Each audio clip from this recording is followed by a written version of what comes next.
The question of who am I haunts the human race, and this philosophical debate leaves no one out of the conversation as Bradley Pinion steps on the field. You see, Brad cannot seem to make up his mind if he wants to be a top 5 punter in this league or pure dog shit. His first ball, he tries to leave it up to the hands of fate with a misdirection punt and put it on the ground, but fates decide that if it's up to fate, he will be pure middle of the road, slightly below average, getting 0 bounds for 43 yards of net. Fine.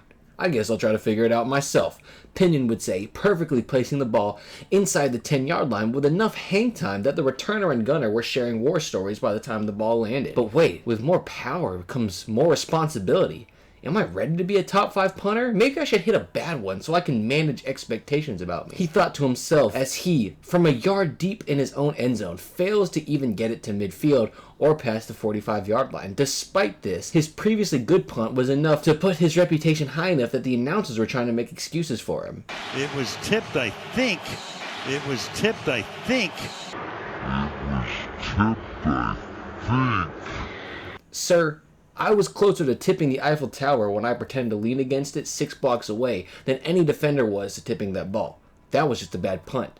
But Pinion didn't like the taste of bad punts. And with the ball a little bit past midfield, Brad would execute a brilliant short punt to put the Panthers in the P5. But then, in his last punt of the game, the peak of the conflict, Pinion can't decide. Do I hit a short punt so all I do is impress and amaze whenever I hit anything above average? Or do I put them deep in their own territory to help win the game?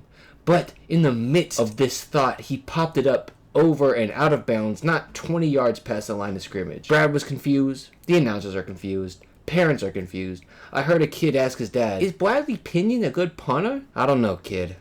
I don't know. Anyway, have a good day and peace.